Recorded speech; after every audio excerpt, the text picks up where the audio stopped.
vazirligimizda har lahzada uyg'on, har lahzada o'z mavzuida ma'naviy markaziy tadbir tashkillashtirilyapti. Nafaqat o'zbek adabiyoti, balki Markaziy Osiyo hamda Turkiy adabiyotimizda juda katta o'rin tutgan shoirlar hisoblanadi. Javob topadi. Adabiyotga oshna bo'lsalar, ustozimiz o'sha joyda ishlagan Sirojin shu vatanni quchog'i Zomin seminari bo'ldi.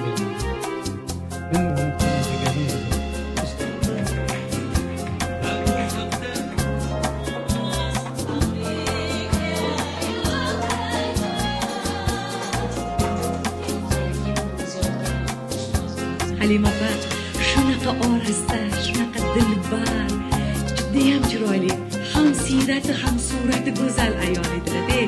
Shunchaki yozmoqqa bormaydi qo'lim, shunchaki yozmoqqa chidab bo'lmaydi. Shunchaki yozmoq bu shoirga o'lim.